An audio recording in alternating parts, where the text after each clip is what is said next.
নাম কই স্ক্রিন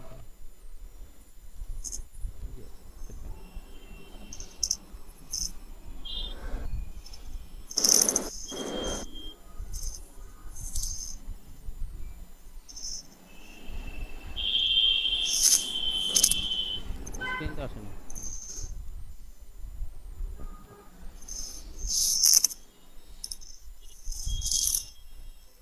ওকে জি, আমরা শুরু করতে যাচ্ছি। সবাইকে জি। অসংখ্য ধন্যবাদ। যদিও আমরা একটু সমস্যার কারণে আমরা অনেক লেটে আজকের প্রোগ্রামটা শুরু করছি। সুপ্রিয় দর্শক, আমন্ত্রণ জানাচ্ছি অর্থ প্রবাহ পত্রিকার নিয়মিত অনলাইন আয়োজন উন্নয়নের পথে অনুষ্ঠানটি দেখার জন্য। আমাদের আজকের পর্বে আলোচনার বিষয় হচ্ছে কোভিড-19 অ্যান্ড ইকোনমি রিকভারি। আমাদের সাথে আজকে সম্মানিত আলোচক হিসেবে যারা উপস্থিত রয়েছেন, আমাদের সাথে একজন আলোচক এখনও যুক্ত হতে পারেননি। আমরা আশা করব তিনি আমাদের সাথে খুব অল্প সময়ের মধ্যে যুক্ত হবেন। তো আমাদের সাথে এখন যারা যুক্ত আছেন, আমি প্রথমে তাদের পরিচয়গুলো দিয়ে দিচ্ছি। আমাদের সাথে উপস্থিত আছেন আমাদের সম্মানিত অতিথি আলোচকদের মধ্যে ডক্টর মোহাম্মদ লিয়াকত হোসেন মোড়ল।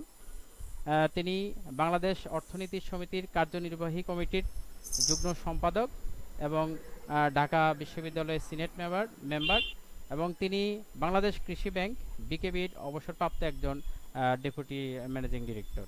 এছাড়া আমাদের সাথে যুক্ত হয়েছেন আমাদের সম্মানিত অতিথি হিসেবে জনাব মোহাম্মদ শহীদুল হক মুকুল। তিনি ডিরেক্টর বিজিএমই এবং ম্যানেজিং ডিরেক্টর আদম অ্যাপারেলস লিমিটেড। আমাদের সাথে যুক্ত হবেন আমাদের আরেকজন আলোচক।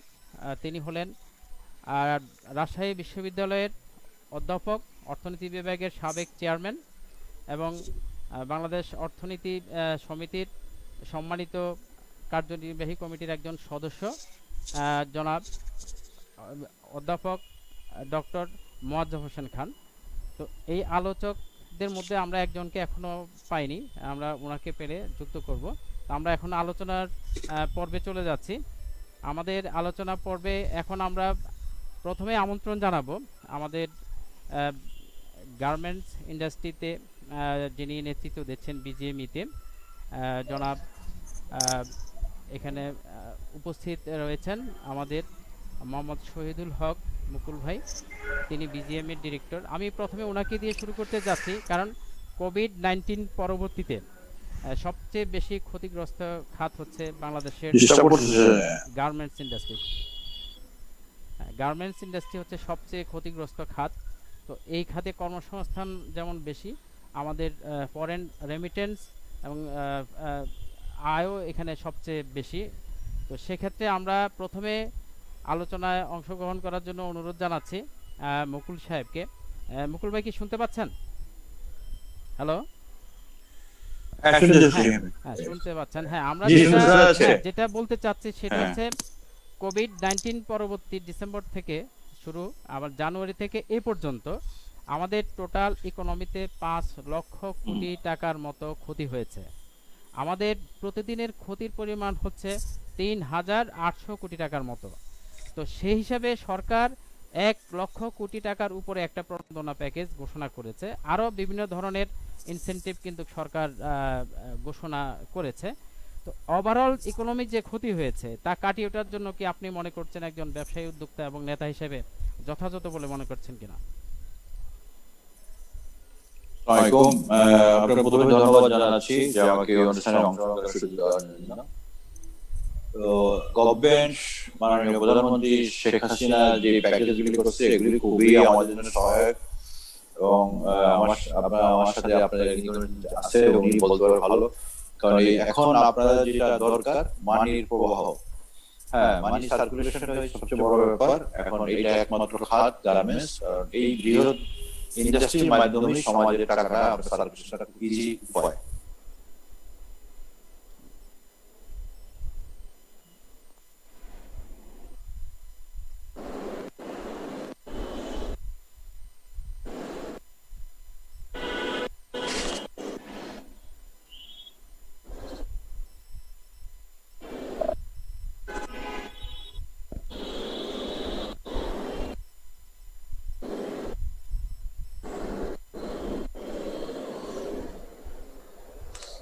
হ্যালো,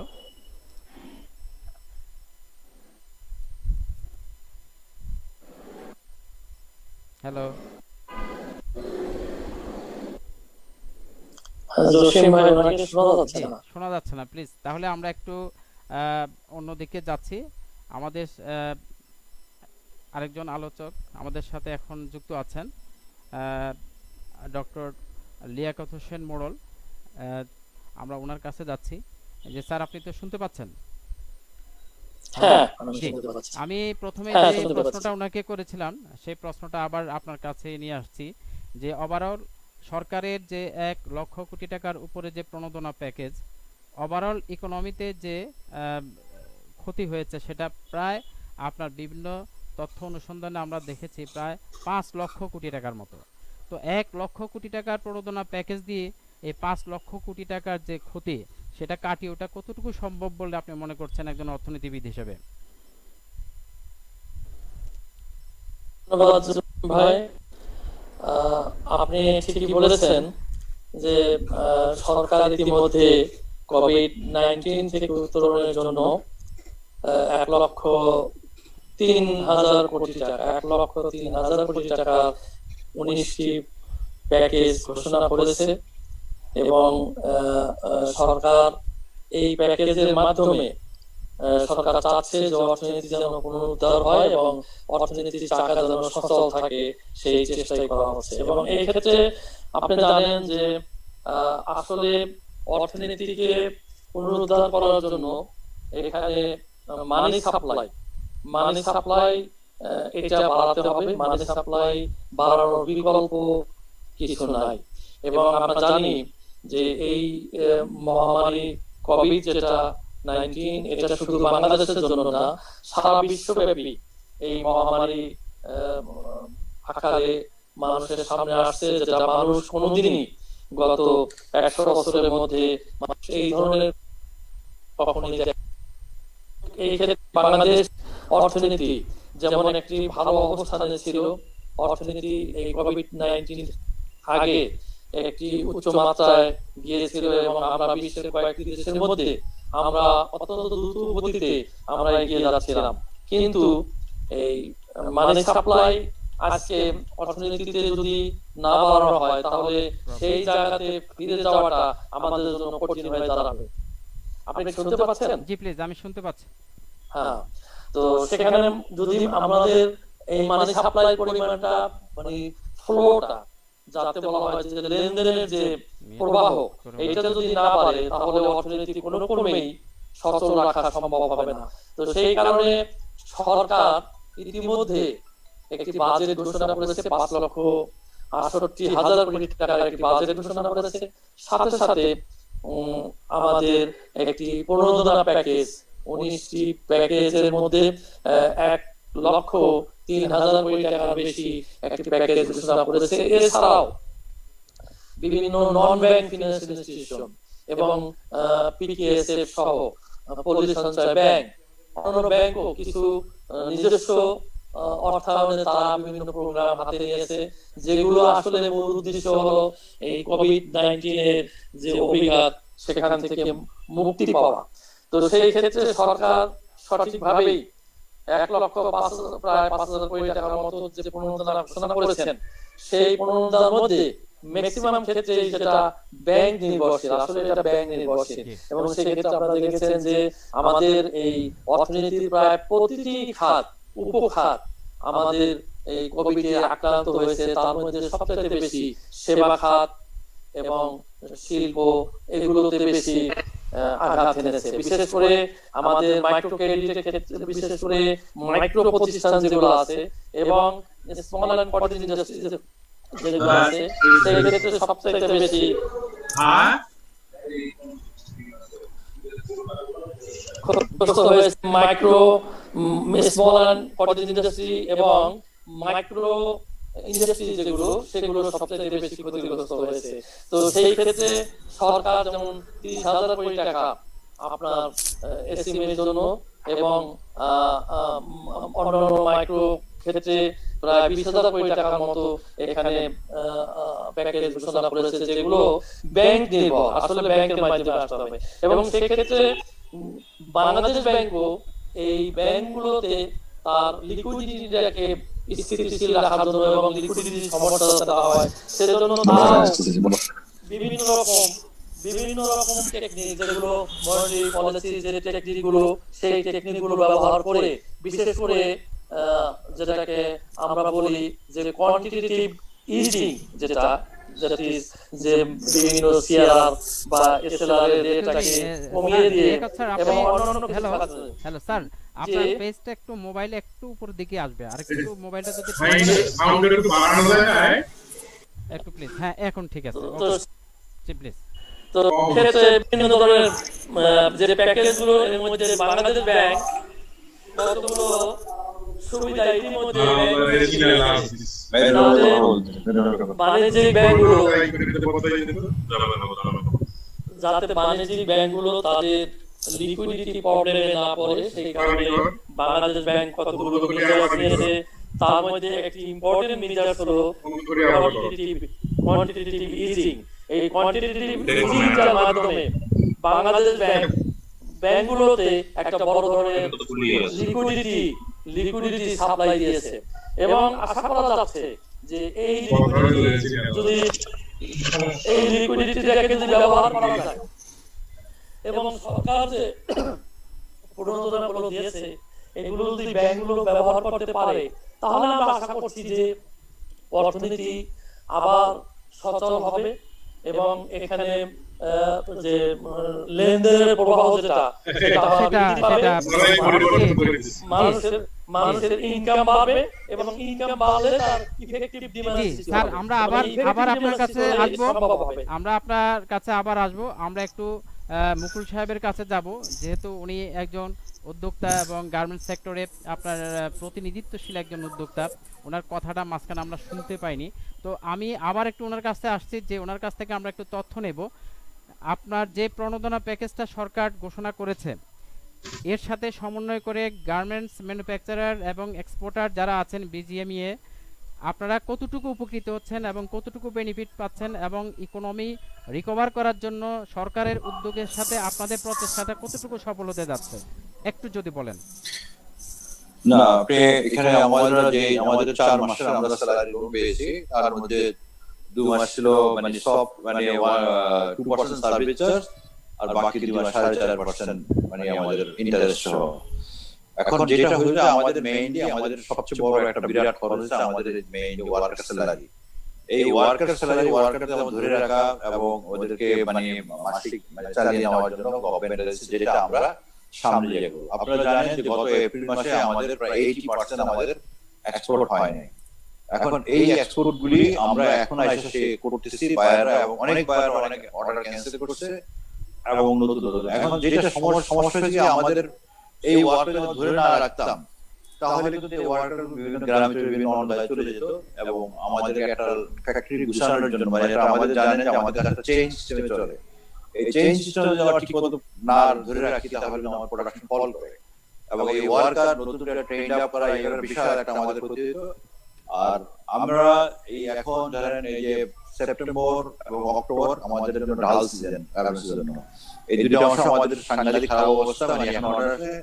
আমরা আশা করতেছি সেপ্টেম্বর থেকে আমাদের নতুন অর্ডার আসবে, যেটা আমরা শিপমেন্ট করব যে নভেম্বর, ডিসেম্বর, জানুয়ারি। হ্যাঁ, তো আপনারা জানেন আমরা সম্পূর্ণ আমাদের জেনারেশন ইউরোপের বিদেশি মার্কেটের উপরে।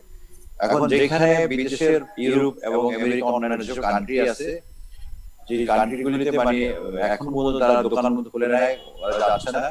তবে গত আমি 1 সপ্তাহ আমি দেখছি বাইরে থেকে মুভমেন্ট শুরু হয়েছে। এবং আমি এক্সাম্পল দিয়ে বলি, আমার আমি ব্রাজিলে অর্ডার পেয়েছিলাম কোভিড এর আগে প্রায় 60,000 পিস। সে আবার সেটা আমাকে বললো যে কোভিড এখন 10,000 বেশি নিবে। গতকালকে সে আবার মেসেজ আরো 20,000 অ্যাড করতে পারবে, তার মানে তাদের মুভমেন্টটা হচ্ছে। হ্যাঁ, আরো কিছু বায়ার আমাদের তারা আস্তে আস্তে বলতেছে অল্প সাথে কিন্তু তাদের মুভমেন্ট। এবং আমরা যদি এই নভেম্বর, ডিসেম্বরে আমরা ঢুকতে পারি এবং আল্লাহর রহমতে যদি ইউরোপিয়ানদের যে তারা মার্কেটে মুভ করে, তাহলে কিন্তু আমাদের এটা ফিরে দাঁড়াবে। আপনারা দেখেন আরেকটা যে ব্যাপার চাইনিজ ব্যাপার, চায়নার সাথে এখন অনেক দেশের সাথে ইকোনমিক একটা খারাপ রিলেশন চলতেছে। এই ইস্যুটা আমাদের আমরা পারতেছি না পলিসির কারণে। আমি আপনাকে এক্সাম্পল দেই, আমি এই গত বাজেটের আগে আমি ইমার্জেন্সি মেশিন আনলাম, আনার পরে আমাদের বললো যে টেক্সটাইল থেকে আর নিতে হবে, রেজিস্ট্রেশন নিতে হবে, আপনারা মেশিন ফ্রি পাই উইদাউট ট্যাক্স। আমরা আমাদের বাজেট শেষ হয়ে গেল, এখন আমরা বলে না এটা ওইটা হবে না, এখন ব্যাট থেকে রেজিস্ট্রেশন নিতে হবে। এই ভ্যাটের করতে যায় বিভিন্ন মানে সমস্যা, কাগজের জটিলতা আমাদের 15 দিন। আমার এই মেশিন পোর্টে পড়া আছে, এটা আমি কারোর দোষ দেব না, কারণ সিস্টেম আমাদের দেশে যেগুলি আইনগুলি করা হয় সিস্টেমের জন্য আমাদের ডিলে হয়ে যাচ্ছে। যদি ইমার্জেন্সি করতে ঠিক আছে, তুমি এটা উইদিন আমি এখন নিয়ে যাবো, বাট উইদিন 3 মান্থস তুমি এটা আমার সমস্ত কাগজ দিয়ে করে পাবো। এখন গভর্নমেন্ট অফিসে আমি তাদের দোষ দেব না, পলিসিগুলি এমন ভাবে আসে তারাও হাত পা বন্ধ থাকে। এবং আপনারা জানেন ইজ অফ ডুইং বিজনেস আমরা অনেক পিছিয়ে আছি। একমাত্র এই আমাদের ব্যুরোক্রেটিক ঝামেলা। হ্যাঁ, এই ঝামেলার জন্য আমরা কিন্তু অনেক এবং লোকাল যারা আছে, যারা ইন্ডাস্ট্রি করে, এখন যে আমরা ইনভেস্ট না করি, আপনারা জানেন চায়না থেকে বিশাল একটা ইনভেস্টমেন্ট বিভিন্ন ওয়ার্ল্ড সরে আমরা বাংলাদেশে ক্যাচ করতে পারি না। অনলি কি যেহেতু বাংলাদেশ মনে করে যে এটা ব্যুরোক্রেটিক ঝামেলার জন্য হচ্ছে না। হ্যাঁ, এগুলি অনেক ইকোনমিস্টরা আছে, ওনাদের বলতে হবে যে আমাদের এই ঝামেলাগুলি কিভাবে আমরা আরো ইজি আপনার কাছ করতে থেকে পারবো। একটা বিষয় জানতে চাচ্ছি, প্রণোদনা প্যাকেজ থেকে আপনারা সহায়তাটা কেমন পাচ্ছেন এবং কত ইজিলি পাচ্ছেন এবং কত দ্রুত কাজে লাগাচ্ছেন ইকোনমি রিকভার করার জন্য? যেটা এখানে বাংলাদেশ ব্যাংক এবং ফাইন্যান্স মিনিস্ট্রি আমাদেরকে সাংঘাতিক খুব দ্রুত কাজ করছে, এবং এইটা যেসব ফ্যাক্টরির কোনো সমস্যা নাই, অনেক ফ্যাক্টরি পায় নাই, মানে যেহেতু গভর্নমেন্ট ডিক্লেয়ার করেছে, আর অন্য যেগুলি আমাদের ওয়ার্কিং ক্যাপিটাল সেগুলি এখন কথা হচ্ছে। আপনারা জানেন উনি বলছে আমাদের ব্যাংকগুলো তো একটা ভালো পজিশনে নাই, আমাদেরকে বাংলাদেশ ব্যাংক এবং অর্থ মন্ত্রণালয় স্পেস ফান্ড দিয়ে করা হয়। গভর্নমেন্ট তো ফান্ড দেয় না, তারা স্পেস তৈরি করেছে ফান্ডে ইনভেস্ট করার জন্য। তো অনেকগুলি ব্যাংক এখানে যেহেতু সমস্যা আছে, তারা অনেক ফ্যাক্টরির কিছু সমস্যা আছে, যার জন্য আমরা পুরোপুরি ইউজ করতে পারছি না। এরা আরো আমরা কথা বলছি গভর্নমেন্টের সাথে যতটুকু ইজি করা যায়। আপনারা জানেন ইতিমধ্যে কিন্তু সিআইবি আমাদের ডিসেম্বর পর্যন্ত ইয়ে রাখছে। হ্যাঁ, তো সেই জন্য আমরা যতটুকু আমরা মনে যতটুকু করছে, আমরা হয়তো কিন্তু বাংলাদেশে আমরা বসতে পারতাম না। ওয়ার্কার আন্দোলন, রাস্তাঘাট সব জায়গায়, যার জন্য আমি হ্যাপি যে গভর্নমেন্ট এই জিনিসটা ভালো 5,000 কোটি করেছে। টাকা প্রণোদনা প্যাকেজ পেয়েছেন আরো বেশি পেয়েছে, আরো বেশি, হ্যাঁ। হ্যাঁ, তাদের জন্য। তো আমি আসবো হ্যাঁ, আপনার এখানে, হ্যাঁ, আপনার সাথে হ্যাঁ। আমরা আমাদের সম্মানিত অতিথি এবং আমাদের সম্মানিত আলোচক আমরা অপেক্ষা করছিলাম স্যারের জন্য। আপনারা জানেন ডক্টর মোহাম্মদ মোয়াজ্জেম হোসেন খান স্যার রাজশাহী বিশ্ববিদ্যালয়ের অর্থনীতি বিভাগের চেয়ারম্যান ছিলেন এবং এখনও উনি প্রফেসর হিসেবে আছেন, দায়িত্ব পালন করছেন রাজশাহী বিশ্ববিদ্যালয়ে।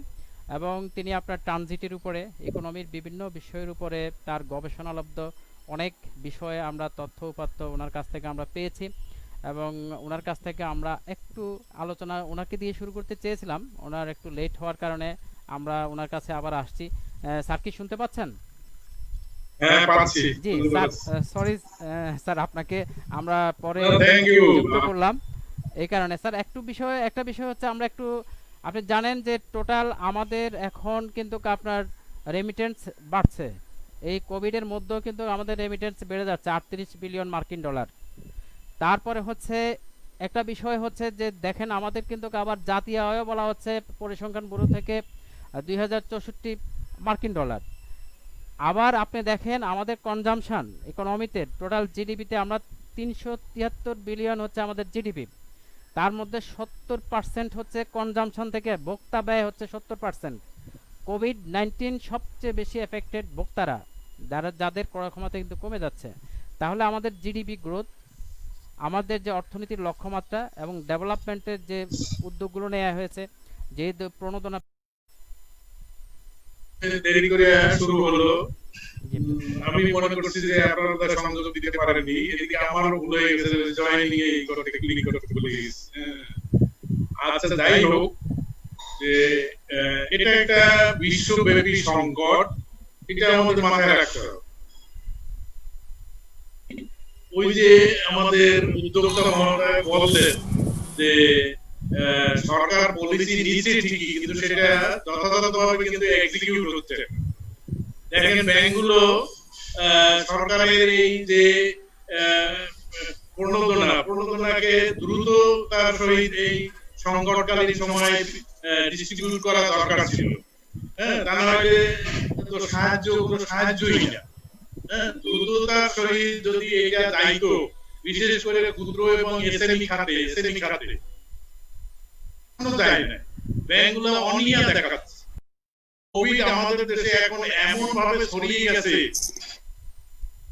কতজন আছে, কার কোভিড কখন হবে, কিভাবে সে মরবে, এরকম একটা অবস্থা হয়ে গেছে। অথচ দেখেন ভিয়েতনাম কিন্তু যেখানে অরিজিন হয়েছিল সেই দেশের বর্ডার চীনের সাথে তার বর্ডার, এবং ভিয়েতনামের অনেক শ্রমিক চীনে কাজ করে, এই উহানি কাজ করে।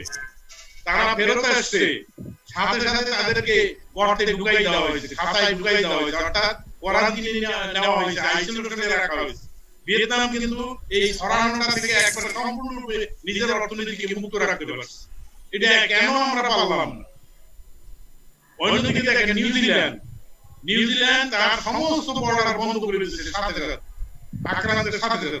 আর আমাদের এখানে এত ডিজিটালাইজেশনের স্লোগান দিলাম, আমরা কি ডিজিটালাইজ করলাম? আমরা যদি বিদেশে এত কোটি মানুষ আমাদের বিদেশে চাকরি করে, এদের জন্য একটা ডাটাবেজ আমরা পর্যন্ত করতে পারি না। হ্যাঁ, এবং এই ডাটাবেজটা প্রত্যেকটা বর্ডারে যদি থাকতো, ক্লিক করলেই যদি জানা যাইতো যে এই দেশে আসছে, সাথে সাথে তাকে যদি আমরা আইসোলেট করতে পারতাম, এইরকম ছড়াই যেত না এবং এত ভোগান্তি আমাদের হইতো না। তার উপরেও বলি যে সরকার এত চেষ্টা করছে, কিন্তু দেখেন আমাদের ডাক্তাররা কি করলো। হ্যাঁ, এইরকম একটা সময় দুর্নীতিকে প্রশ্রয় দেওয়া যায়? হ্যাঁ, কি দাঁড়ালো আমাদের? আমরা কি করলাম, কি পেলাম? জাতীয় রাজস্ব বোর্ড কি করলো? রেজিস্ট্রেশন ছাড়া 10,000 এই ক্লিনিক কেমন করে বাংলাদেশে কাজ করে? কি বিপুল পরিমাণ অর্থ আপনি চিন্তা করেন, 25,000 থেকে 1 লাখ টাকা পর্যন্ত তাদের রেজিস্ট্রেশন ফি দিতে হয় বছরে। হ্যাঁ, এমনকি ইব্রাহিম কার্ডিয়াক পর্যন্ত এই হাসপাতাল, তারা পর্যন্ত 18 সালের পর তাদের লাইসেন্স নবায়ন করে নেয়।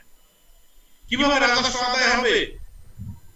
এই জিনিসগুলো তো একবারে দিনের মতো সত্য। কেন তারা কর দিবে না? কর না আছে। এখন কালকে দেখলাম পেপারে যে 3,500 ক্লিনিক তারা অ্যাপ্লাই করে নাই, অথচ তারা অনেকদিন যাবত ব্যবসা করতেছে। হ্যাঁ, সরকার এগুলো কোথা থেকে পাবে? আপনি রেমিটেন্সের কথা বলছেন, রেমিটেন্স এখন কেন বাড়ছে? এত মানুষ চলে আসছে। হ্যাঁ, এত মানুষ চলে আসার পরে রেমিটেন্স বাড়ছে এই জন্য যে মানুষ এখন যে 2% প্রণোদনা দিচ্ছে এবং ওখানে তাড়াচ্ছে, চাকরিচ্যুত হচ্ছে, তারা তাদের ওই সঞ্চয় ভেঙে দেশে টাকায় ট্রান্সফার করছে, দেশে কিছু করার জন্য। দেশে কি করার উপযুক্ত পরিবেশ এখনো হয়েছে? হয়নি। সরকারের সামনে সবচেয়ে বড় চ্যালেঞ্জ যে কর্মসংস্থান সৃষ্টি করা।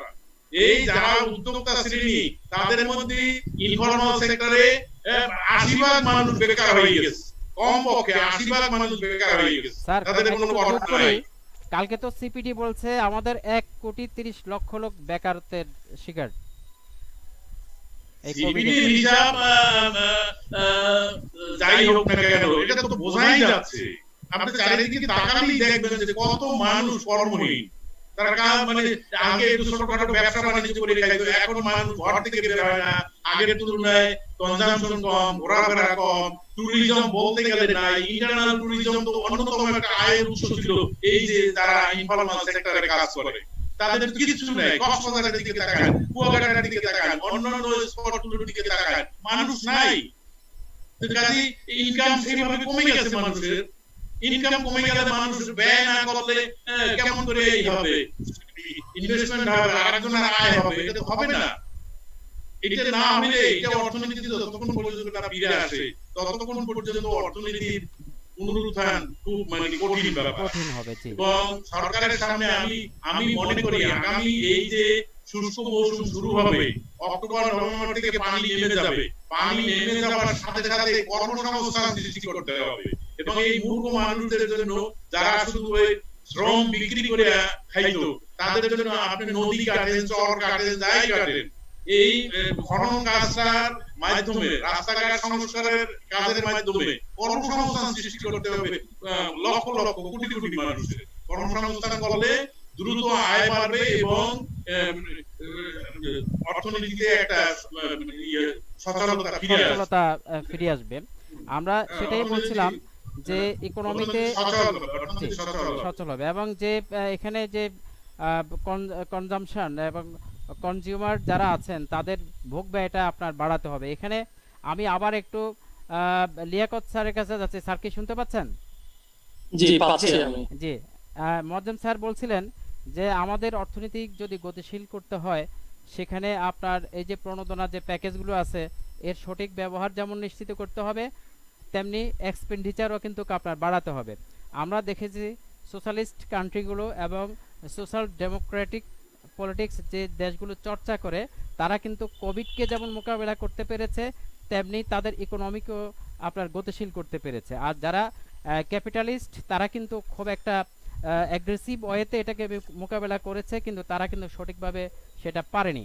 আমি একটু আপনার কাছ থেকে জানতে চাচ্ছি যে আমাদের টোটাল যে জিডিপি গ্রোথ এবং আমাদের যে জিডিপি সাইজ, তার সাথে যদি আমরা ইকোনমিকে রান করতে চাই, গতিশীল করতে চাই, তাহলে আমরা ক্লাসিক্যাল অর্থনীতির তত্ত্বের চেয়ে কেনসীয় অর্থনীতির তত্ত্বকে অনেক বেশি অগ্রাধিকার দিতে হবে। আপনার কি মনে হয়?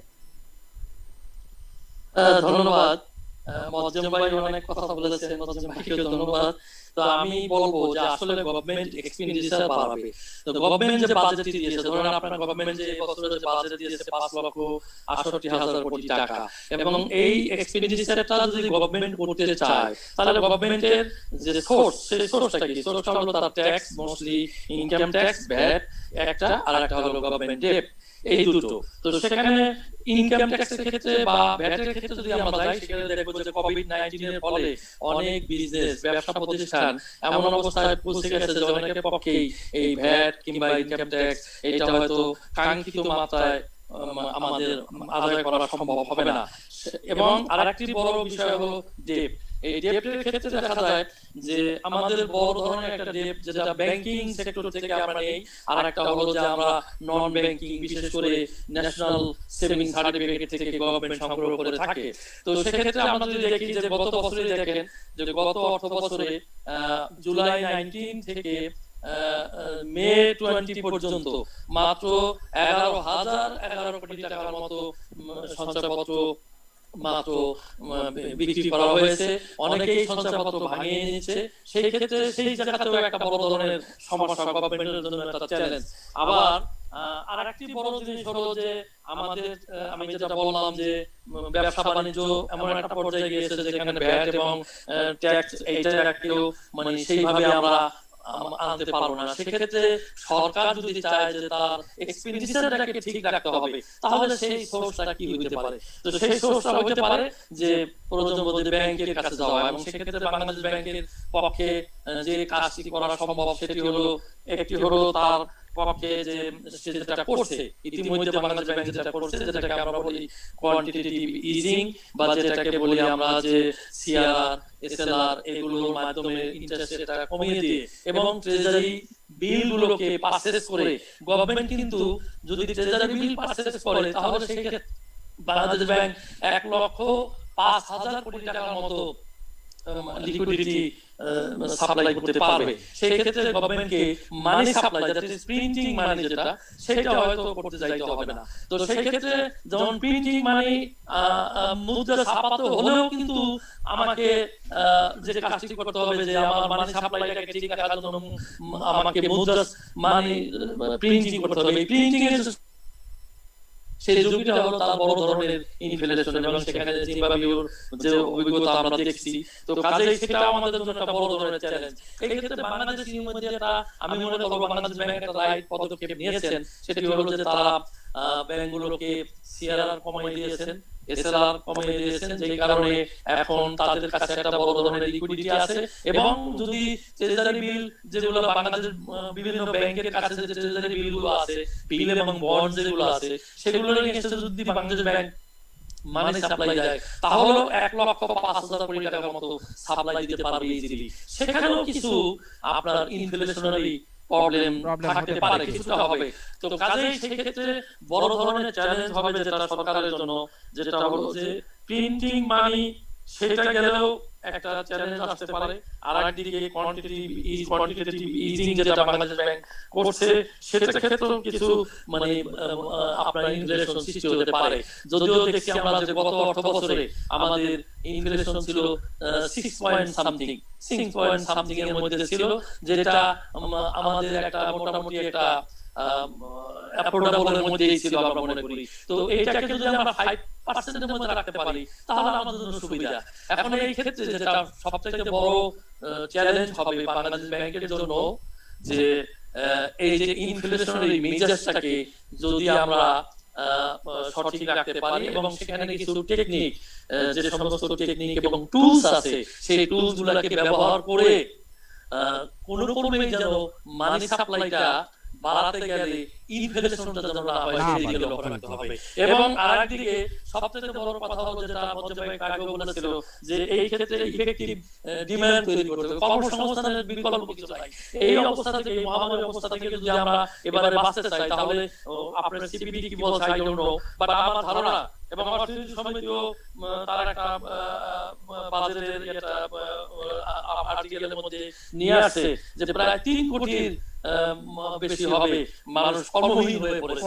এই কর্মহীন লোকদের যদি ইনকাম বাড়ানো না যায়, কারণ আমরা জানি সবাই যে আমার ব্যয় অন্যজনের আয়, সুতরাং যদি আমরা এক্সপেন্ডিচার না বাড়াই তাহলে ইনকাম বাড়বে না। সুতরাং এক্সপেন্ডিচার বাড়াইতে গেলে আমার ইনকাম আমার করতে হবে। তো সেই ইনকামটা করার জন্য এবং যারা কর্মহীন হয়ে পড়েছে তাদের ইনকাম বাড়াবার জন্য আমাদেরকে চেষ্টা করতে হবে। এবং সেই ক্ষেত্রে যে গভর্নমেন্টের যে প্রণোদনাগুলো আছে, সেই প্রণোদনাগুলোর পাশাপাশি সরকারকে, বিশেষ করে যেটা একটু আগে মজ্জেম ভাই বললেন, আমিও বলবো, যে ব্যাপকভাবে পাবলিক ওয়ার্কস যেগুলো আছে সেই কর্মকাণ্ডগুলো, যেমন এখন পানি কমে যাচ্ছে, কর্মকাণ্ডগুলো যেমন রাস্তার কাজ, নদী কাজ, পুকুর দিঘি খননের কাজ, বাঁধ নির্মাণ, স্কুল ঘর নির্মাণ, গৃহহীনদের গৃহ নির্মাণ করে দেওয়া, তারপরে মেগা প্রজেক্টের যে সমস্ত কায়িক পরিশ্রমের কাজ করে লোকজন, তাদেরকে কাজে লাগাতে হবে এবং তাদেরকে কর্মের ব্যবস্থা করে দিতে হবে, যাতে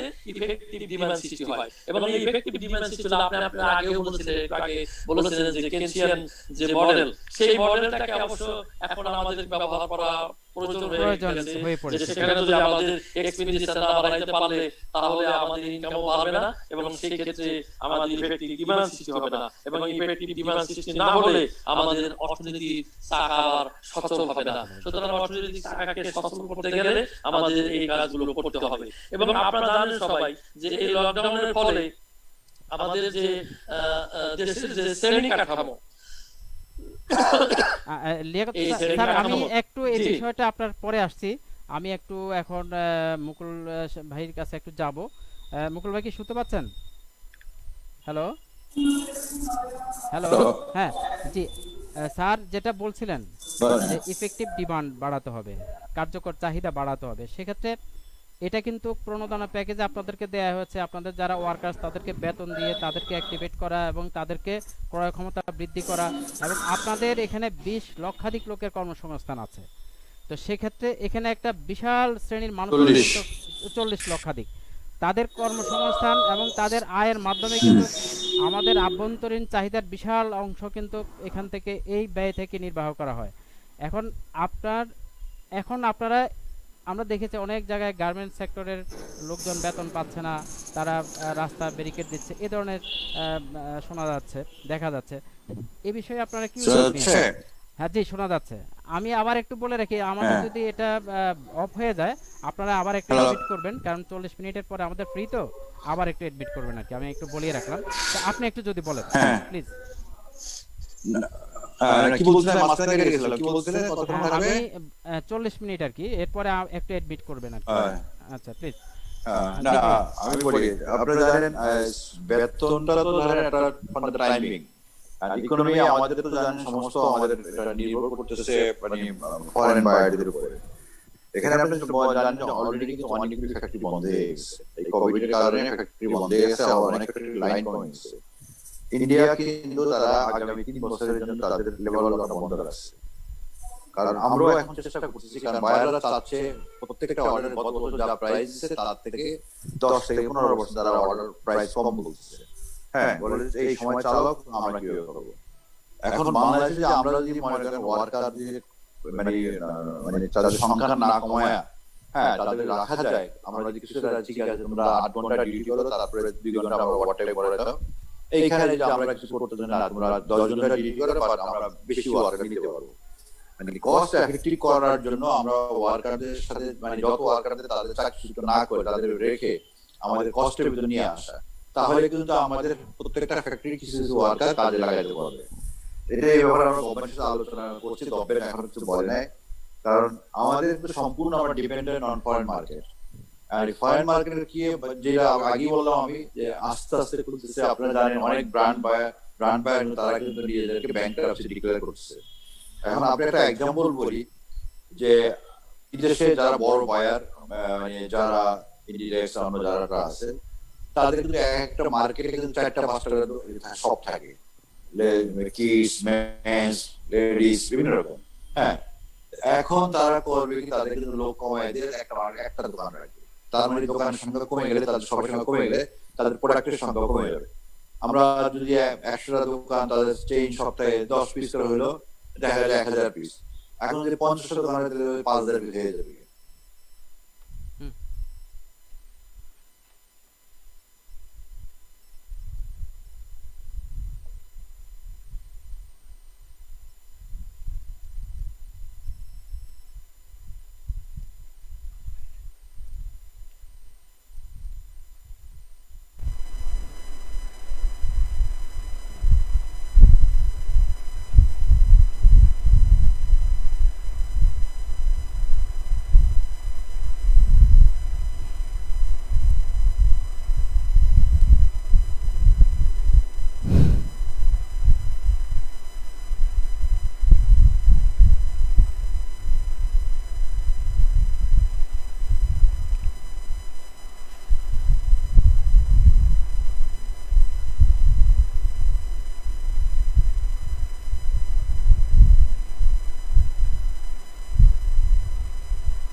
ফোন দিতে হবে নাকি?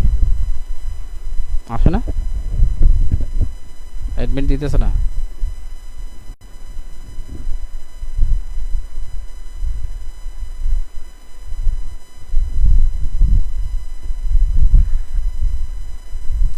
আসে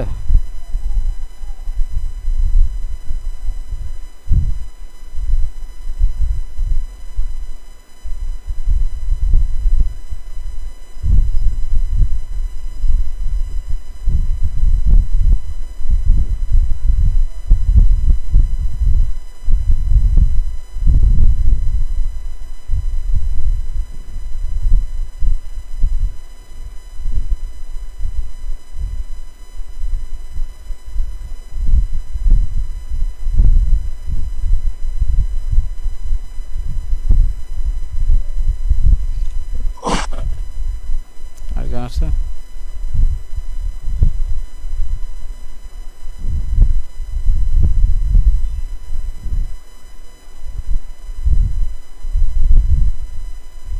জি স্যার, হ্যাঁ হ্যাঁ হ্যাঁ, অ্যাডমিট দেন স্যার, আবার দেন। হ্যাঁ, ওইখানে আবার ওই আপনার পাসওয়ার্ডটা আর এটা দিয়ে দিলে হবে।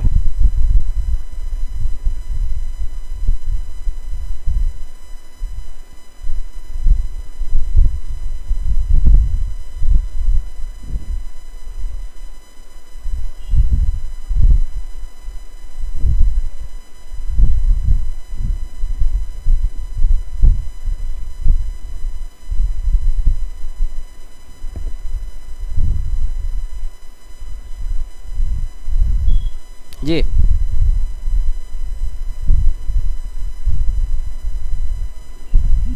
জি জি, হ্যাঁ আবার একটু দেন, অ্যাডমিট দেন, ওই লিঙ্কে দিলে হবে। হ্যাঁ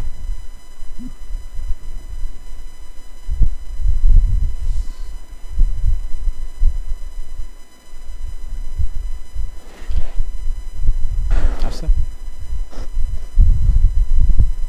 এগুলো আবার দিতে হবে তো না?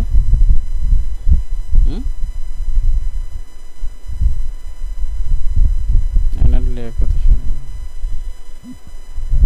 জি স্যার। হ্যাঁ হ্যাঁ দেন, আপনার ওই যে পাসওয়ার্ড আর আইডিটা দিলে হবে।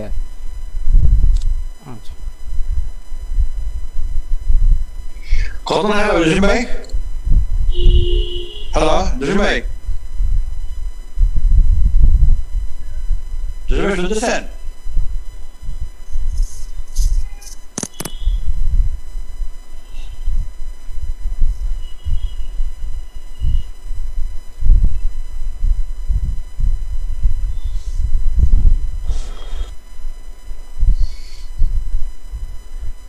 জসিম ভাই শোনা যাচ্ছে? not good.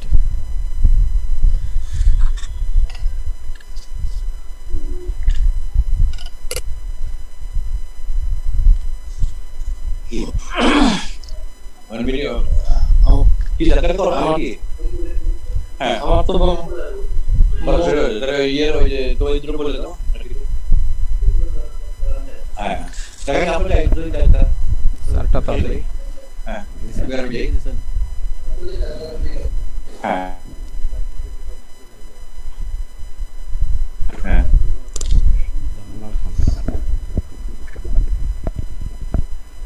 G hello hello হ্যাঁ জসিম ভাই শোনা যাচ্ছে? জি জি হ্যাঁ মুকুল ভাই জি বলেন আবার। হ্যালো হ্যাঁ শোনা যাচ্ছে। শোনা যাচ্ছে? জি জি হ্যাঁ হ্যালো আসি সবাই লাইনে আছে? হ্যাঁ হ্যাঁ ওই স্যার এখনো ঢুকেনি, স্যার ঢুকবে, অসুবিধা নেই।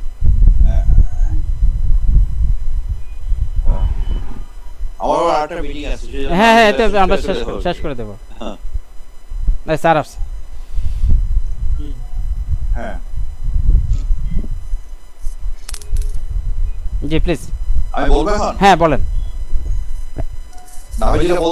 আমি বলতে চাচ্ছিলাম যে আমরা যেহেতু বায়ারদের এর জন্য অনেক ফ্যাক্টরি বন্ধ হয়ে যাচ্ছে, অনেক লাইন হয়ে যাচ্ছে, লোক হয়ে যাচ্ছে, আমরা যতটুকু ইনভলভমেন্ট রাখতে পারি ওয়ার্কারদের, কারণ ওয়ার্কারদের আমি যেটা বলতে চাই হয়তো আমি একটা পর্যায়ে আছে আমি সেকেন্ড গ্রুপ বা অন্য গ্রুপ কাজ করে তাদেরকে আমি জবে ইনভলভ রাখি।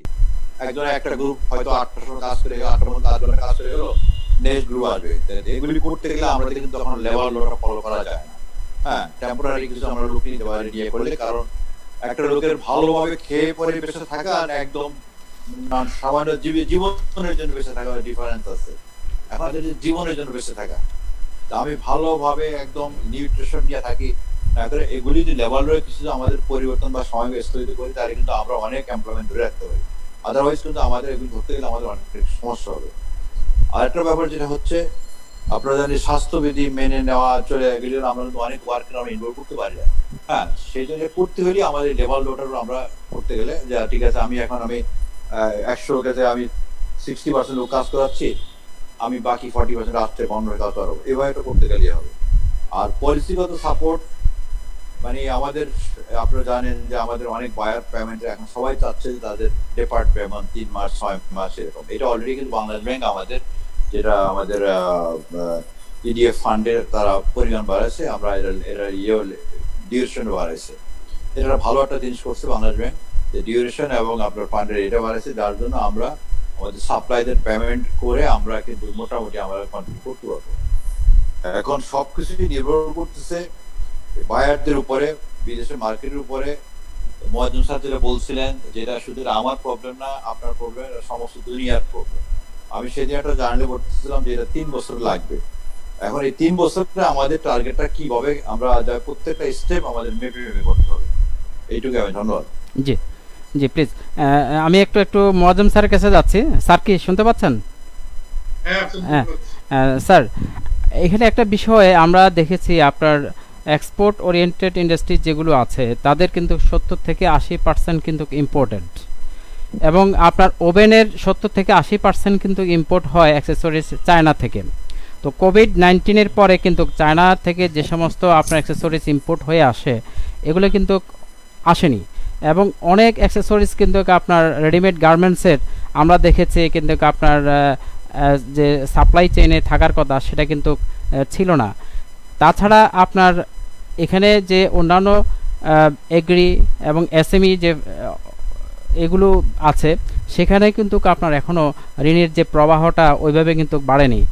আপনার এখানে এসএমই ঋণের জন্য সরকারের যে নীতিমালা আছে এবং এখানে যে প্যাকেজ ঘোষণা করা হয়েছে 20,000 কোটি টাকা এবং আপনার এগ্রিকালচার 5,000 কোটি টাকা প্রণোদনা এবং 26,000 কোটি টাকা শুধুমাত্র কৃষি ঋণ দেওয়ার কথা ব্যাংকিং চ্যানেলে কৃষিতে। তো সেক্ষেত্রে আপনার এই যে আপনার ঋণের যে প্রবাহটা আপনি একটু আগে প্রথমে যখন আলোচনা করছিলেন এটা সঠিকভাবে কিন্তু যাচ্ছে না, এটা কিভাবে আপনার চ্যানেলাইজ করা যায়, কি কি করা প্রয়োজন বলে আপনি মনে করছেন?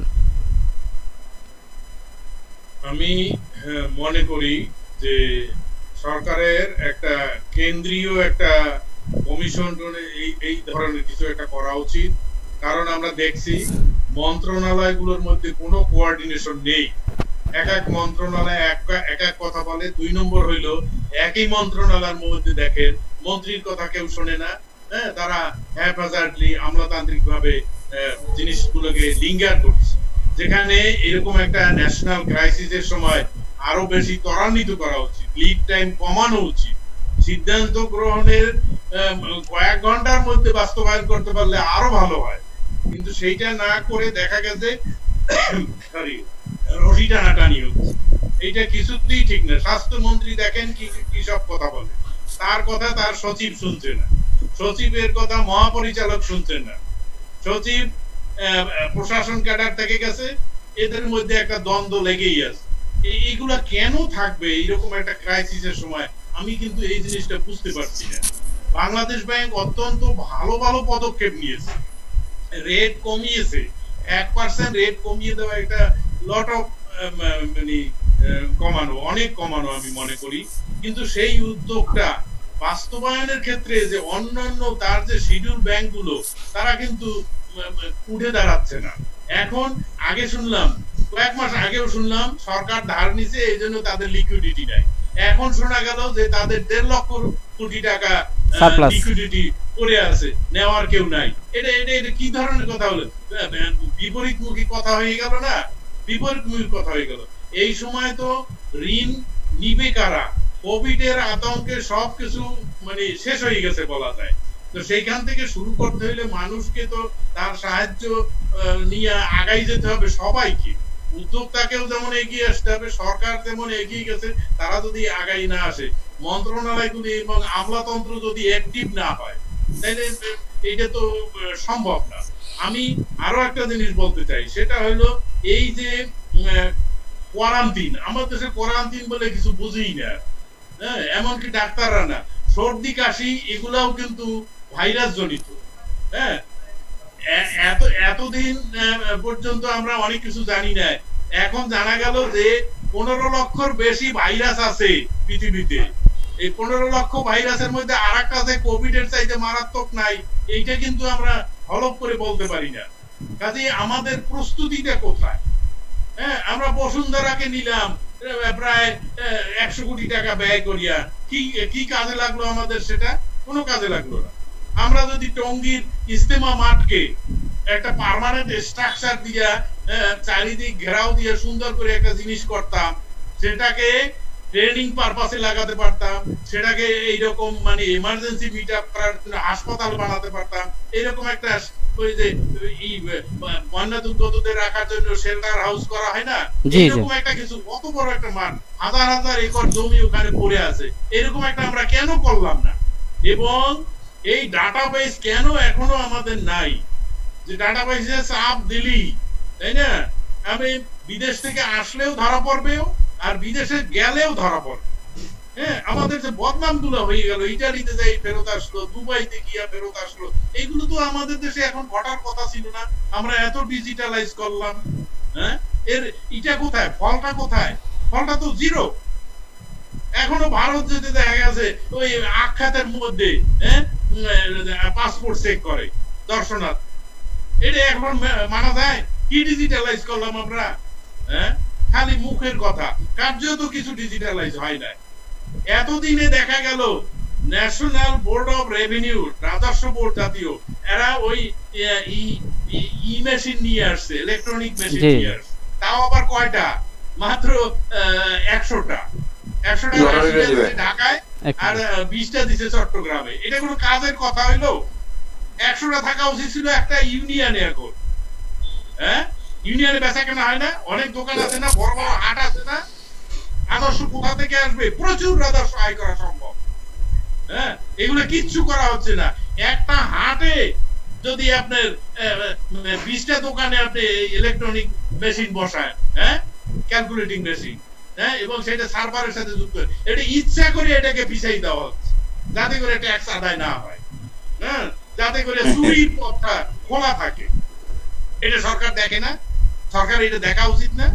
অবশ্যই। হ্যাঁ, রাজস্বয় বিপুল পরিমাণ বাড়ানো উচিত। জি। আমরা অর্থনীতি সমিতি থেকে কিন্তু এই পথগুলো দেখিয়েছি, কিন্তু তা কেউ কার্যকর করছে না। এবং এতদিনে আসছে এবং চীনের একটা কোম্পানিকে দিয়েছে, আপনারা 10 লক্ষ কোটি টাকার বাজেটও দিয়েছেন 1 লক্ষ বিকল্প। মেশিন বসানো হবে, বুঝছেন? 13 1 লক্ষ লক্ষ মেশিন, 13 লক্ষ। এই 17 কোটি দেশের মানুষে 1 লক্ষ মেশিন, এটা কোনো মেশিন হইলো? আর মেশিন সাপ্লাই দিবে, এটা তো বড় ব্যবসা। হ্যাঁ, 4,500 ইউনিয়ন আছে। যদি ভাই আমি 4,500 তো- মানে একটু please। ইউনিয়নে তো 1 লক্ষ লাগবে। হ্যাঁ, জি, জি। 4,500 ইউনিয়নে উপজেলায় কতগুলো লাগবে, জেলায় কতগুলো লাগবে, বিভাগে কতগুলো লাগবে, সিটি কর্পোরেশন এলাকায় কতগুলো, ঢাকা শহরে কয় লাখ লাগবে? জি জি জি, অবশ্যই। অনেক মেশিন যদি আমরা আরো আগে বসাতে পারতাম, রাজস্বের কোনো হইতো, ঘাটতি হইতো, আর এত চোর সৃষ্টি হইতো। আমি এইটাই মনে রাখলো। করি আরো আমাদের সময় আছে চিন্তা করার। জি, আমরা স্যার এই আলোচনাটা একটু ওইদিকে নিয়ে যাচ্ছি। আমাদের সাথে ডক্টর লিয়াকত হোসেন আছেন। স্যার কি শুনতে পাচ্ছেন? কবুল। জি স্যার, হ্যাঁ, একটু শুনতে প্লিজ। পাচ্ছি। স্যার আপনি আবার আসছি যে স্যার যে বললেন যে সরকার রাজস্ব আয় থেকে ব্যয় করার বিশাল সম্ভাবনা আছে এবং এটা এর মাধ্যমে বাজেট বাড়ানোরও বিশাল সম্ভাবনা আছে। তো আপনি তো বিশাল সম্ভব। আপনি তো খুব কাছাকাছি থাকেন, তো আপনার কি মনে হয়? না, আমরা তো অর্থনীতি সমিতি থেকে বিশাল বড় একটি বাজেট দিয়েছি এবং সেই বাজেটে আমাদের 13,96,600 কোটি টাকার বাজেট। এবং সেই ক্ষেত্রে আমরা বলছি যে আমরা বলেছি যে এই ট্যাক্স আদায় করা সম্ভব। এখন সেটা করতে গেলে হয়তো অনেক সময় সরকার সেই ধরনের বন্দোবস্তে যাবে কিনা, কারণ এটা করতে গেলে হয়তো অনেক সময় আনপ্লেজেন্ট ওয়ার্ক, এটা অনেককে ইনকাম ট্যাক্স সরাসরি ধরতে হবে। অনেক লোকই আছে অনেক টাকার ইনকাম ট্যাক্স ফাঁকি দিচ্ছে, তারা তো এই ফাঁকি দিতে পারবে না। এগুলো যদি আমরা করি তাহলে এই আয় বর্ধন করা সম্ভব, কিন্তু সেইটা কতটুকু আমরা আজকে বাস্তবসম্মত সেটাও আমাদের দেখতে হবে। তবে একটি কথা একটু আগে মজ্জেম ভাইও বলেছে এবং আমাদের মুকুল ভাইও বলেছেন যে ব্যাংকগুলোর যে কার্যক্রম ইমপ্লিমেন্টেশনে কতটুকু অগ্রসর হয়েছে। আসলে এই ক্ষেত্রে ব্যাংকগুলোকে এগিয়ে আসতে হবে, কারণ ব্যাংকের একটা সমস্যা আছে। আপনারা জানেন যে ব্যাংক যখন লোন দিতে যায় তখন কিন্তু তাকে তার চিন্তা করতে হয় যে এই লোনটা আলটিমেটলি ফিরে আসবে কিনা, কারণ সেটা যদি ফিরে না আসে তাহলে অর্থনীতিতে বড় ধরনের একটা সমস্যার সৃষ্টি হবে, যেটাকে বলি আমরা ক্লাসিফাইড অ্যাডভান্সের সৃষ্টি হবে। সুতরাং ব্যাংক কিন্তু তার লোন দেওয়ার আগে তাকে চিন্তা করে যে ক্লাসিফাইড অ্যাডভান্স যাতে না হয়। সেই কারণে ব্যাংক অনেক সময় এই কাজটি করতে গিয়ে অনেক সময় তাদের দেরি হয়। তবে আমি মনে করি যে অনেক কাস্টমার যারা আছে, অনেক এন্টারপ্রেনিউর ভালো আছে যারা কিন্তু এগিয়ে আসছে এবং ব্যাংকও তাদেরকে সহায়তা দিচ্ছে। আরেকটি বড় জিনিস হলো অনেক এন্টারপ্রেনিউরের মধ্যে আবার এই ধারণাটিও আছে যে সরকার মনে হয় এটি আমাদেরকে এমনি দিয়ে দিচ্ছে, মানে এটা হ্যাঁ এমনিতেই দিয়ে দিচ্ছে। এইটা আমাদের পরিহার করতে হবে, কারণ এটা তো ব্যাংকের লোন এবং ব্যাংক তো পাবলিক মানি, ডিপোজিটর মানি থেকে এই টাকাটা দেয়, সুতরাং ব্যাংককে তো ওই টাকাটা ফেরত দিতে হবে। সুতরাং অনেক যারা এন্টারপ্রেনিউর আছে তাদেরকে এই কথাটিও ভাবতে হবে যে এটা সরকার এমনি দিয়ে দেয় নাই, এইটা ব্যাংকের মাধ্যমে যাবে। ব্যাংকের যে নিয়ম সেই নিয়মের মধ্যে আমাদেরকে আসতে হবে এবং সেই ক্ষেত্রে ব্যাংক, তারপরে আপনার এন্টারপ্রেনিউর, সকলে, সরকার, বাংলাদেশ ব্যাংক সবাই মিলে যেটা আমরা যদি টিম ওয়ার্ক করি এবং আমরা এটাকে সবাই মিলে যদি সদিচ্ছা আমাদের থাকে এবং আমরা যদি সৎভাবে আগাই তাহলে ব্যাংক কিন্তু ব্যাংকে কিন্তু টাকার সমস্যা নাই। এই মুহূর্তে কিন্তু আমি একটু আগেই বলেছি যে বাংলাদেশ ব্যাংকের পক্ষে কোয়ান্টিটেটিভ ইজিং যেটা, সেটা দিয়েই কিন্তু প্রিন্টিং মানে এই মুহূর্তে দরকার নাই, এটা দিয়েই কিন্তু আমরা এই মুহূর্তে কিন্তু আমরা লিকুইডিটি ক্রাইসিসটা আমাদের নাই, বরঞ্চ এক্সেস লিকুইডিটি আমাদের কাছে আছে। সেই এক্সেস লিকুইডিটিটা যদি আমরা ইনভেস্ট করতে পারি, বিশেষ করে মাইক্রো ক্রেডিটের ক্ষেত্রে এবং আমাদের এই এসএমইর ক্ষেত্রে যদি আমরা এটাকে ব্যবহার করতে পারি, তাহলে আমি মনে করি যে কর্মসংস্থানের সৃষ্টি হবে এবং কর্মসংস্থানের সৃষ্টি হলে মূলত আমরা আবার ফিরে যেতে পারবো। আর সেই ক্ষেত্রে বড় কথা হলো যে আমাদের আরএমজি একটা বড় খাত এবং খাত, জি। আমাদের ইনকামের একটা বড় খাত, এটাকে বাঁচিয়ে রাখতে হবে। এটার জন্য যা কিছু করা দরকার, একটু আগে মুকুল ভাই যেটা বললেন যে আমরা সরকার এবং সমস্ত ব্যাংক থেকে শুরু করে সকলেরই কিন্তু এগিয়ে আসতে হবে যাতে আরএমজি সেক্টরটাকে আমরা বাঁচিয়ে রাখতে পারি এবং আমাদের যে রেমিটেন্স প্রবাহ সেটাকে যদি আমরা সঠিক রাখতে পারি। রেমিটেন্সটা একটা কমে যাওয়ার সম্ভাবনা কিন্তু আমাদের আছে, যদিও পিছনে ভালো, আপনারা একটু আগে বলছিলেন যে আমরা অনেক ভালো করেছি, হ্যাঁ আমরা অনেক ভালো করেছি, অনেক ভালো হয়েছে, বাট এটা কিন্তু একটা বড় ধরনের ঝুঁকি আমাদের সামনে আছে। কারণ যে সমস্ত কান্ট্রিতে আমাদের লোকগুলো থাকতো, মিডল ইস্ট থেকে শুরু করে অন্যান্য কান্ট্রি যেখানে, সেই সমস্ত জায়গাতে কিন্তু এখন অনেক লোক আবার চলে আসতেছে, তারাও কিন্তু কর্মহীন হয়ে পড়েছে এবং তাদেরকে ফার্দার আবার ওই সমস্ত মানে বিদেশি ইনভেস্টররা তাদেরকে আবার নিবে কিনা সেই ধরনের একটা ঝুঁকিও কিন্তু আমাদের সামনে আছে। তো এইগুলো আমাদেরকে চিন্তা ভাবনা করে আমাদেরকে এগোতে হবে এবং আমি মনে করি সরকার তার অনেক লিমিটেশন আছে, সেই লিমিটেশনের মধ্যেও সরকার কিন্তু এগিয়ে যাচ্ছে এবং সরকার সেই প্রণোদনাগুলো কিন্তু দিচ্ছে এবং ব্যাংকও কিন্তু এই ক্ষেত্রে আসছে, এগিয়ে আসতেছে, যদিও একটু স্লো হচ্ছে জি স্লো হচ্ছে। মজ্জাম ভাই যেটা বলছেন যে এটা আরো তাড়াতাড়ি হওয়া উচিত ছিল, কিন্তু একটু স্লো হচ্ছে। স্লোটা হওয়ার একটা বড় কারণ হলো যে ব্যাংক যখন তার টেকনিক্যাল কিছু কাজ আছে সেই কাজগুলো করতে গিয়ে যদি একটা কাস্টমার আসলো, তাকে দেখা গেল অ্যানালাইসিস করে, তার ক্রেডিট রিস্ক অ্যানালাইসিস করে দেখা গেল যে তার এটা আসে না, তখন তো তাকে সে লোন দিতে পারবে না। এটাই ব্যাংকের নিয়ম। সুতরাং ব্যাংকের যে নিয়ম কানুন আছে সেগুলো মেনে ব্যাংকগুলোকে আগাতে হবে, কারণ ব্যাংক সবচেয়ে বড় কথা হলো চিন্তা করে যে তার ক্রেডিটটা আবার কোনো ক্রমেই যেন ক্লাসিফাইড না হয়ে যায়। ক্লাসিফাইড হয়ে গেলে কিন্তু আমরা আবার বড় ধরনের একটা ঝুঁকির মধ্যে পড়ে যাবো এবং অর্থনীতিতে বড় ধরনের একটা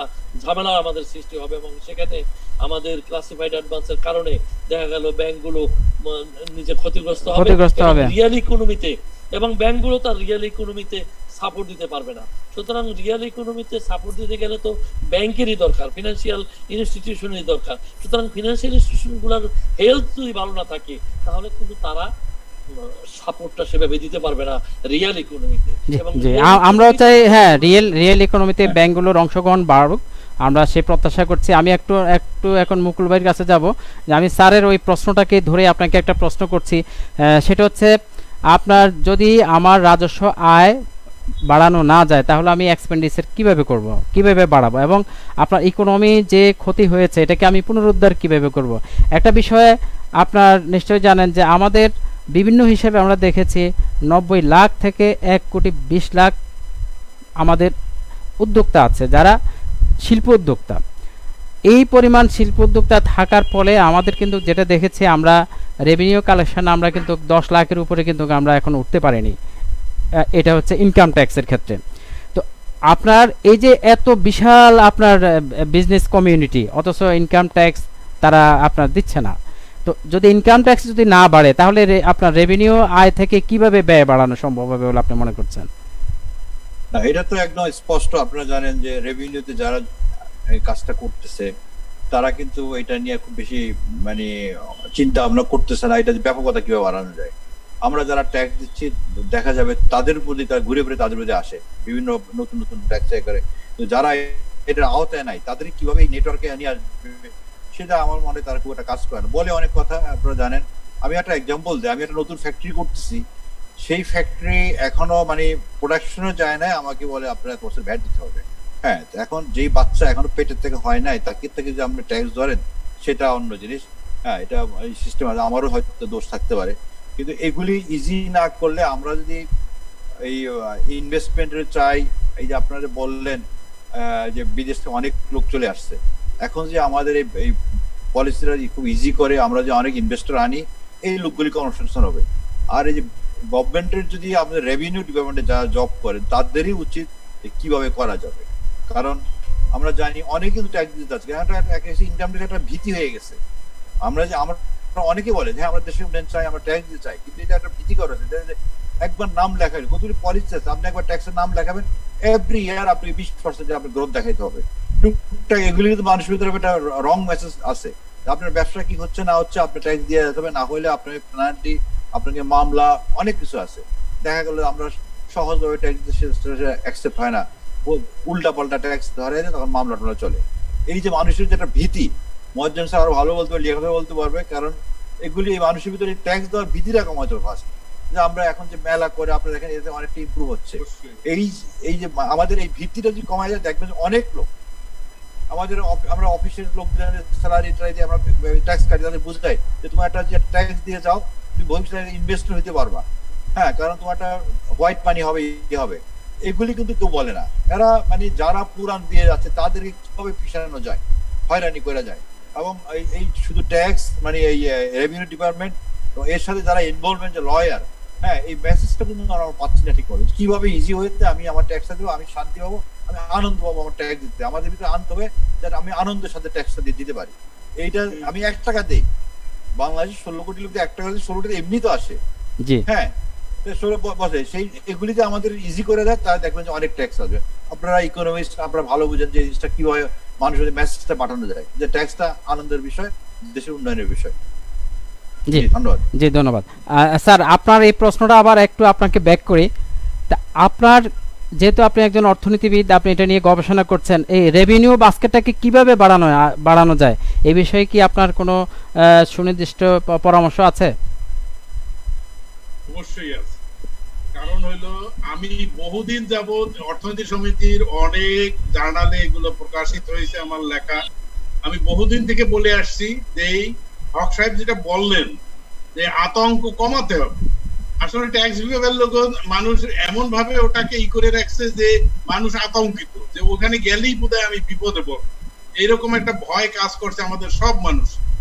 যেখানে আমাদের 1 কোটি থেকে 1.5 কোটি মানুষ ইনকাম ট্যাক্স দেওয়ার যোগ্য এখন আমি মনে করি, সেখানে 20 লাখ মানুষ ট্যাক্স দিচ্ছে না, 10 লাখ 12 লাখ মানুষ ট্যাক্স দিচ্ছে। এটা কোনো কাজের কথা হলো? কর্পোরেট ট্যাক্স ঠিকভাবে আদায় হচ্ছে না। কেন হচ্ছে না? এই জটিলতার জন্য। হ্যাঁ, ট্যাক্স বিভাগের লোকের কাছেই যাচ্ছে আমাদের লোক ট্যাক্স করে দেওয়ার, ক্যালকুলেট করে দেওয়ার জন্য। এটা কেন লাগবে? ইনকাম ট্যাক্সের উকিলের কাছে কেন যেতে হবে? 1 পৃষ্ঠার একটা, আমি আগে বলেছি, 1 পৃষ্ঠার একটা ফর্ম হবে। কি হবে? বার্ষিক আয় কত হইলো, ব্যয় কত হইলো, উদ্বৃত্ত কত থাকলো, এবং তার উপরে ট্যাক্স, এবং সম্পদ কত হইলো, মোট সম্পদের অ্যাসেটের মূল্য কত। That's all. আর কিছু দরকার আছে? এইটা হইলে মানুষ স্বচ্ছন্দে কর দিবে। এবং এই যে 3 লাখ টাকা পর্যন্ত কর অব্যাহতি, উমুক তুমুক, এগুলার কোনো দরকার নাই। আপনি ট্যাক্স রেট কমিয়ে দিন, ট্যাক্স রেট এখন কমিয়ে দিন। এই তো পেপারে আমি দেখছি রেগুলার, আমাদের দেশে কর্পোরেট ট্যাক্স দেখা যায় 30-35%, অথচ এই সাউথ এশিয়ার অন্যান্য দেশে 20%-এর বেশি না। হ্যাঁ, চীনে অন্যান্য দেশে 17%, 12% ইত্যাদি। এগুলো কেন থাকবে? কারণ তাদের এই সবাই কর দিচ্ছে এবং রাষ্ট্র তাদেরকে বাধ্য করছে কর দিতে। ইন্ডিয়ায় আপনারা নিশ্চয়ই ইন্ডিয়া গেছেন, ইন্ডিয়ার বহু জায়গায় দেখবেন সব দোকানে আপনার এই যে ইলেকট্রনিক মেশিন বসা আছে। ইউরোপের সব দেশে যাবেন উন্নত ইলেকট্রনিক মেশিন। আমরা কেন পারলাম না? এই যে আমলাতন্ত্র করতে দিবে না, চুরিকে দিয়েই রাখবে, ঘুষকে দিয়েই রাখবে, তাই না? আমার একটা দোতলা বাড়ি, আমার যদি 2টা মিললে আমি থাকি ডুপ্লেক্স, আমার একটার কর দিতে হবে। কিন্তু আরেকজন তো দেখা গেছে 3 তলা বাড়ি, ওটার ডুপ্লেক্স দেখাচ্ছে। এটা দেখালো কেমন করে? ঘুষ না দিয়া। আমি যে একটু আগে উদাহরণ দিলাম যে 15,000 ক্লিনিকের মধ্যে মাত্র 5,000 রেজিস্টার্ড আর 10,000 হলো আনরেজিস্টার্ড। চিন্তা করেন এইটা কেমন করে আমাদের দেশে ব্যবসা করলো। সরকার কি করলো? স্বরাষ্ট্র মন্ত্রণালয় কি করলো? ডিজি হেলথ কি করলো? এবং রাজস্ব বোর্ড কি করলো? ধরলো না কেন তারা? ইট ডাজ মিন যে বিপুল অঙ্কের ঘুষ খায় এরা প্রত্যেকটা স্তরে। আমি এটা বলতে বাধ্য, তা না হলে শাহেদের সৃষ্টি হতো না। আমি এইখানে বলতে চাই এই উপলক্ষে যে দুর্নীতিবাজদের বিরুদ্ধে প্রধানমন্ত্রী বলছেন যে জিরো টলারেন্স। জিরো টলারেন্স এটাকে মিন করতে হবে। শাহেদের সবকিছু বাজেয়াপ্ত করিয়া সরকার ফান্ডে নিক, আইন করুক দরকার হইলে। যারা আয় বহির্ভূত সঠিক সোর্স দেখাতে পারবে না, সব টাকা বাজেয়াপ্ত করিয়া রাষ্ট্রের অনুকূলে ব্যয় করতে হবে। বড় বড় অবকাশ, যুদ্ধে হোক, এইসব জায়গায় ব্যয় করতে হবে।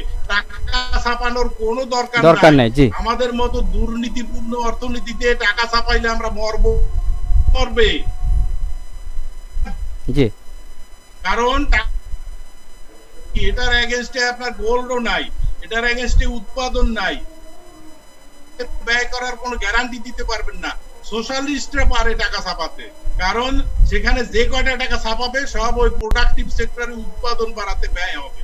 জি জি উৎপাদন বাড়াতে যদি আপনি টাকা ছাপাইয়া ব্যয় করতে পারেন প্রত্যেকটি টাকা, তাহলে সেই টাকা ছাপানো যুক্তিযুক্ত। আমাদের দেশে এইটা হবে এই গ্যারান্টি কেউ দিতে পারবে জি স্যার, বরং উল্টোটা আমি একটু সব টাকা বস্তায় ভরিয়া চলে যাবে ওই আমলার পকেটে, পুলিশের পকেটে, ওই যারা ইসে থাকবে বাস্তবায়নে ওদের পকেটে চলে যাবে। জি এখন এইটা করিয়া লাভ হবে না। সর্বশেষ একটা কথা বলি, আমাদের দেশে কোভিড যেভাবে ছড়াই গেছে, জি আমাদের দেশে এখন একবারে ওই ব্রিটেনের মতো অস্ট্রেলিয়ার মতো ম্যান্ডেটরি করা উচিত, মাস্ক পরতে হবে। আপনি সব খুলে দিছেন, খুলে না দিয়ে উপায় নাই আমি মনে করি, কিন্তু আপনাকে এই স্বাস্থ্যবিধি কঠোর ভাবে প্রয়োগ করতে হবে। মাস্ক ছাড়া কেউ বের হবে না, ডাবল মাস্ক থাকতে হবে, একটা জায়গায় ধুয়ে দিবে আবার ওইটা পরদিন পরবে, আবার পরে যেটা ব্যবহার হইলো সেটা ধুয়ে দিবে। মানুষকে এটা শিখাতে হবে, সমস্ত টেলিভিশন রেডিওতে এটা দেখাতে হবে মানুষকে যে আমরা খুলে দিছি কিন্তু তোমরা মাইনে চলো, মাইনে চলে মরবা কম। কারণ এই কোভিড এর 8-9টা ভ্যারাইটি বের হয়েছে, কোনগুলো দুর্বল। এই জন্য দেখেন একজন ইয়ং আক্রান্ত হয়েছে সে মরে না, আর একজন ইয়ং আক্রান্ত হয়েছে ও মরে। ওর তাড়াতাড়ি মস্তিষ্কে ঢুকে যায়, লাঙে ঢুকে যায়, হার্টে ঢুকে যায়, সব ফুটা করে দেয়, বুঝছেন? সে তাড়াতাড়ি মরে। এর ভ্যারাইটি আছে, মিউটেশন হয়েছে অনেক, ডাক্তাররাই বলছে। সুতরাং আমাদেরকে এই স্বাস্থ্যবিধিটা কঠোর ভাবে অ্যাপ্লাই করতে হবে। জি স্যার, আপনি বাস খুলে দেন, বাসে অতিরিক্ত যাত্রী নিয়েন না, যে কয়টা সিট আছে সেই কয়টাই নিন, কিন্তু কথা হইলো আপনি স্যানিটাইজার, তারপর হইলো মাস্ক, এগুলো ব্যবহার করতে মানুষকে অভ্যস্ত করুন, বাধ্য করুন। অস্ট্রেলিয়ায় যদি কেউ মাস্ক না পরিয়ে বের হয়, হ্যাঁ, $250 ফাইন দিতে হয়। করুন এইভাবে না করলে মানুষ মানবে না।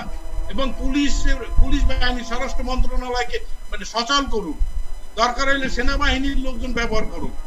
এটা মানুষকে অভ্যস্ত হতে হবে, আমাদের অনেকদিন ভুগতে হবে, এটা মনে রাখতে হবে, তা না হলে অর্থনীতি চাঙ্গা করাটা কঠিন হবে। জি জি, কি বলবো, মানে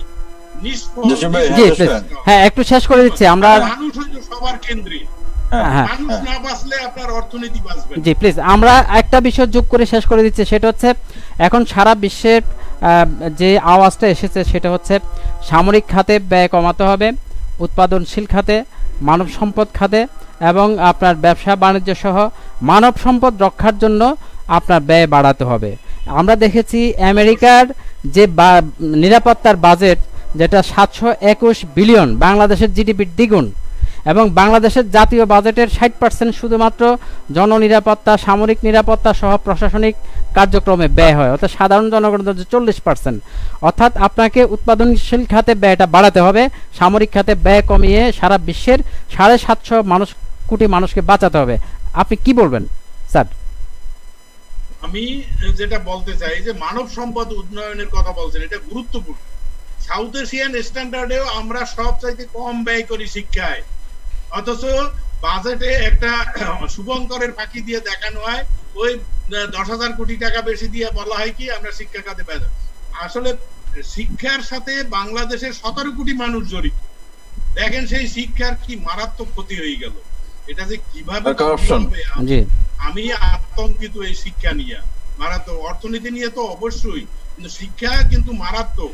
আপনি দেখেন ঝরে পড়াটা প্রায় আমরা বন্ধ করেছিলাম, হ্যাঁ, আমরা নিবন্ধন প্রায় 100% নিয়ে গেছিলাম, ওই হাওর বাওর কয়েকটা জায়গা এরকম নির্গম জায়গা, দুর্গম জায়গা বাদ দিয়া আমরা 99% নিয়ে গেছিলাম। কিন্তু সেই নিবন্ধন কিন্তু এখন এই কোভিড এর জন্য আবার জিরোতে চলে আসছে, অবস্থায় চলে আসছে। তো দারিদ্রের হারও মারাত্মক ভাবে বেড়ে গেছে। দরিদ্র মানুষ তো আপনি মাগনা দিলেও সে লেখাপড়ার দিকে যাবে না, হ্যাঁ, তার কর্মহীন মানুষ সে কেমন করে ওখানে যাবে? এবং এই লেখাপড়ার পিছনে ব্যয় করতে হবে বেশি। বাংলাদেশের সেনাবাহিনীর পিছনে বা আইন শৃঙ্খলার পিছনে যা ব্যয় হয়, এর মধ্যে ইনভিজিবল ব্যয় আছে অনেক, ডিফেন্স। ইনভিজিবল ব্যয়টা কিন্তু বাজেটে দেখানো হয় না। হ্যাঁ, আপনি ইনভিজিবল ব্যয়, আপনি সব ভিজিবল করে দেন, এবং তাদেরকে বুঝান জি জি স্যার, আমরা জাতির মেরুদণ্ড, স্যার একটু শেষ পর্যায়ে আসছি, মানব সম্পদ উন্নয়নের পিছনে ব্যয় করতে হবে। জি, আমরা একটু শেষ পর্যায়ে চলে আসছি এই বিষয়ে। জাস্ট আমরা একটু লিয়াকত স্যারের একটু বক্তব্য শুনবো যে সামরিক ব্যয় কমাও, তারপরে উৎপাদনশীল খাতে বাজেট বরাদ্দ বাড়াও। আপনার কি বলবেন? না, এইটা তো আমরা সবসময় বলে আসছি, অর্থনীতিবিদরা কিন্তু এটা, আপনিও নিজে একজন অর্থনীতিবিদ, আপনিও জানেন যে এটা কিন্তু আমরা সেই বই পুস্তকে অনেক আগেই 80-র দশকে আমরা যখন ঢাকা বিশ্ববিদ্যালয়ে পড়তাম তখন আমাদেরকে সাদা পড়াইতো, স্লোগানও ছিল সামরিক, হ্যাঁ স্লোগান ছিল এটাকে শিক্ষা খাতে বাজেট বাড়াও, সামরিক খাতে কমাও, উৎপাদনশীল খাতে এবং শিক্ষা খাতে এই বাজেটটাকে বাড়াতে হবে।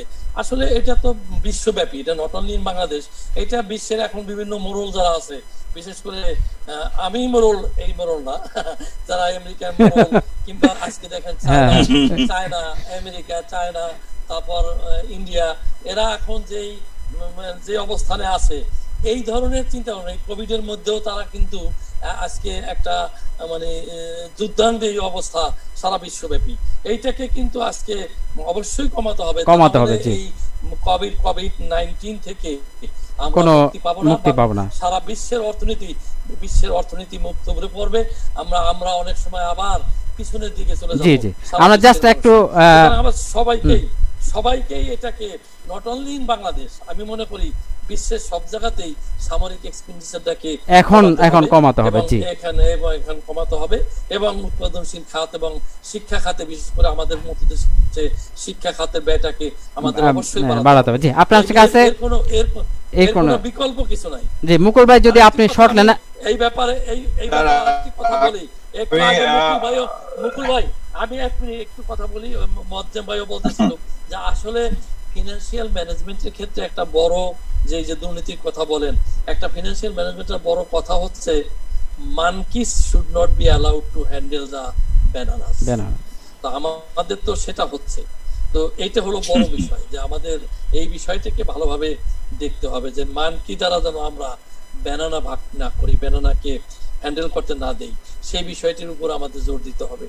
তো আমি এই বলে আমি বক্তব্য শেষ করছি। জি, মুকুল ভাই, সামরিক ব্যয়, উৎপাদনশীল খাতে, দক্ষ জনশক্তির খাতে, ব্যবসা বাণিজ্যে ব্যয় করতে হবে, এবং সারা বিশ্বের দাবি, নট অনলি বাংলাদেশ।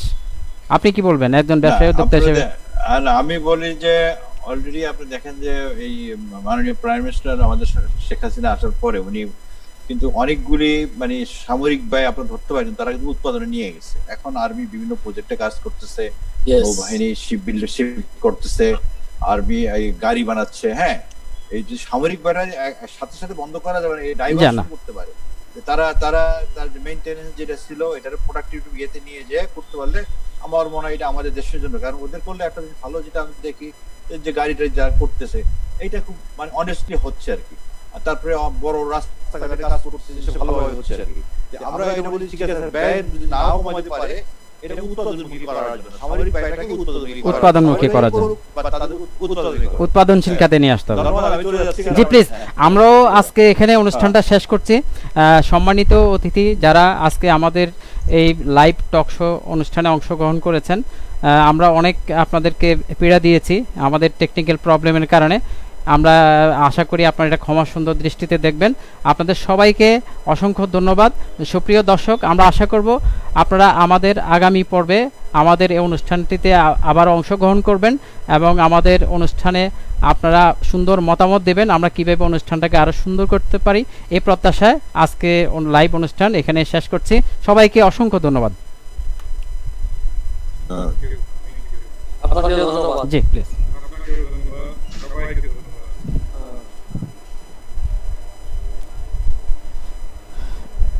এটা লাইভে আর এতে ডাউনলোড করে দিয়ে দাও।